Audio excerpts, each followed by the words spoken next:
So now we're going to talk about 5.5, which is electron configurations and the periodic table. So hopefully this will make electron configurations and orbital diagrams a little bit easier because you'll be able to use your periodic table on them. And so your learning goal is to write the electron configuration for an atom using the sublevel blocks on the periodic table.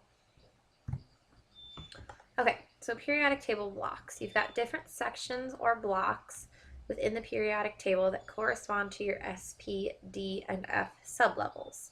So you can write your electron configurations using the periodic table because we know the periodic table goes in increasing atomic number, which means increasing number of protons and increasing number of electrons. So here are the blocks. The first two groups, so group 1, group 2, those are all the S block, okay? 1s, 2s, 3s, 4s, 5s, 6s, 7s. And so these are all, what that tells you is that the last electron that's full, like the outermost electrons, are full in this up until that block. So if you've got an element in this fourth period, its outermost electrons are in the 4s energy level, energy sublevel. Your P block is over here. So it's your metalloids, your nonmetals, it's that area over here. It groups 13 through 18. And so the outermost electrons in these elements are in a P shell, a P sublevel, okay? In here, your transition metals all end in the D block. So 3D, 4D, 5D, 6D. Note that these are off one. So even though this is the fourth period, it is block 3D. And that should line up with, if you remember back when we did wrote out the order that they fill up in, they fill up in this order. So it goes 1s, 2s, 2p, 3s, 3p, 4s, 3d. Okay? So now you can kind of read, if you read from left to right across the periodic table, it tells you how the electrons are filling. And then down here, these are your F block. Remember that those actually belong right in here. All right. So let's talk about the S block. The S block includes hydrogen and helium, and then all of your group 1 and group 2 elements. That means that their final 1 or 2 electrons are in an S orbital. In the P block, that's groups 3 through 8, 3A through 8A, 13 through 18. There are 6 elements in each P block, so 1, 2, 3, 4, 5, 6. That's because there's 6 electrons in the P orbital. In the D block, all your transition metals, they're all one off from the period, so that's something I noted earlier. And there's 10 elements across here because your D orbitals, remember there's 5 of them and you can each hold 2, so there's 10 electrons there. And finally, you've got your F block. There are 14 there because you've got your 7 orbitals that can hold 2 electrons each, so 14 electrons. All right, so how do we actually write out electron configurations using that knowledge? So let's try one. We're write the electron configuration for silicon using the periodic table. So I'm going to find silicon on my periodic table. Okay, so I pulled up a periodic table. You have silicon right here, okay? And so I can tell that silicon ends in the P block. Remember, these are the P's. It ends in the 3rd row down, okay? 1, 2, 1, 2, 3. And it's the 2nd element in.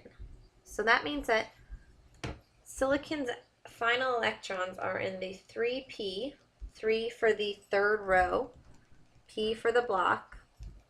There you go, you can read that. And it's the 2nd element in, so there's 2 electrons there. So 3p2 is where silicon's going to end. Okay, then I can count backwards from there. So before that, it also filled up the 3s. So it has 3s2. Before that, it filled in the 2p, so it's got all of this fill, 2p6. So I wrote that before. And then 2s, it filled, 2s2. And finally, before that, it filled up the helium and the hydrogen, so it's got 1s2 before that. Okay, so the full electron configuration for silicon is 1s2, 2s2, 2p6, 3s2, 3p2. And I know that because I worked backwards from 3p2. Okay, I can always double check my work by adding up my electrons. So these exponents are the numbers of electrons. So I've got 2 plus 2 is 4, plus 6 is 10, plus 2 is 12, plus 2 more is 14 total electrons. I look at silicon, it's got 14, so I'm good. All right, back to the notes. Okay, so here are the steps to writing electron configurations using those blocks. First, find the element, that's what we did. Second, write the filled sublevels in order going across each period, and complete the configuration by the electrons in the last occupied sublevel block. I do it backwards. I first do the last one, and then I fill in before them. So let's do another one. Let's do chlorine. So first you want to find chlorine on the periodic table. So if I open up my periodic table, chlorine's right here. It's number 17, okay? So chlorine, the last one for chlorine is going to be in the P block, and it's in the third row, so it's going to be 3P. Okay. And I count how many it is from the beginning of the P block, so it's 1, 2, 3, 4, 5. So that's how many electrons are in that 3P. It's 5 electrons there. Okay. Now I work backwards. What was before that 3P? Well, it was 3s, and it was full, so 3s2. Every s orbital always has 2. And I go back to 2p. That was full, so it's 6. Then I go back, and I'm at 2s, which has 2. And then the top one, which is 1s2.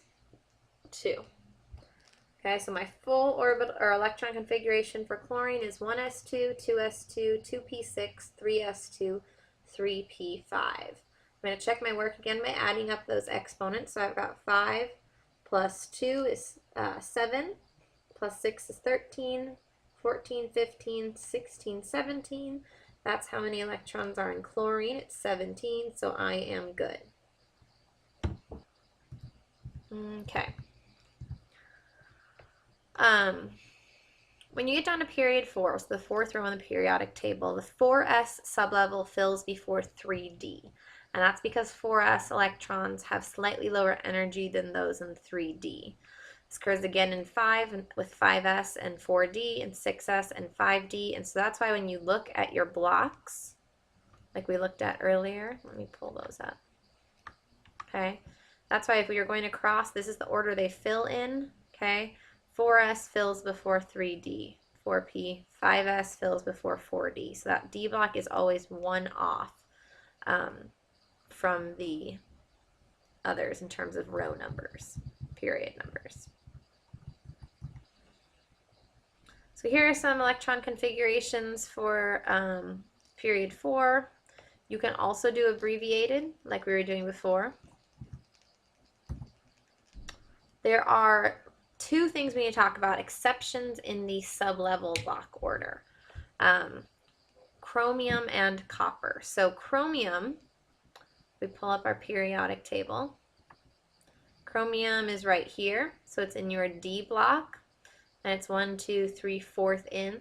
So you would think it would be 4D. What chromium does is it fills up, or sorry, 3D because it's the third row. So, but it's the 4th in. So it's 3D4 is what you would expect.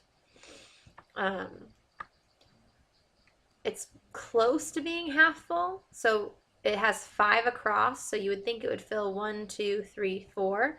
But because it really wants its outermost shell to be half full, have all the ups and no downs, it takes 1 from 4s and bumps it up to 3D. So it's an exception because it, instead of filling this and then filling this, it fills this halfway and fills all of these halfway so that everyone's halfway full. And so that's just an exception to the rule. Another one is copper. Copper has the same thing pretty much, except it's 1 away from having its 3D shell full. So what it does is it steals one from 4s to fill up its 3d. And so it makes its 3d all the way full, but 4s is not full. So those are just some exceptions. All right. Let's do some learning checks. Use the periodic table to give the symbol of the element with each of the following electron configurations. So here's the configuration. There's a couple ways we can figure out which element this is. One way, and it's kind of what we just practiced, is look at the last electron configuration, 3d7.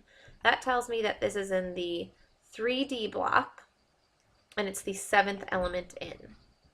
So if I pull up my periodic table, I've got, oh, not trying to do that. Okay, I've got my D block's the middle one. Okay, so you're in your D block. The first one is 3D, and it's the 7th one in. So 1, 2, 3, 4, 5, 6, 7. So it must be cobalt. Okay, that's one way you can figure it out. The other way is to add up those exponents. So I've got 7, 8, 9,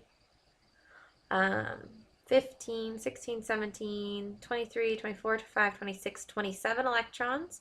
So looking back at that periodic table, cobalt has 27 electrons, so it's cobalt. All right, next one. What element is this? It's got everything through argon, and then it also has this. So let's try the same way again. 4p5 is the highest, so I'm going to go down to the 4th row of p and 5 elements in. So this is my P block. Go down 1, 2, 3, 4. And the 5th element in is 1, 2, 3, 4, 5. It looks like it's bromine. Okay? So bromine is what we think it is. We can double check by counting electrons. We've got 5 plus 10 is 15, 16, 17 plus everything argon has. Argon's got 18, 17 plus 18 is 35, and so that gives us bromine again. So we're happy again. All right, those are your answers. Go ahead and draw a line under your notes and you're done.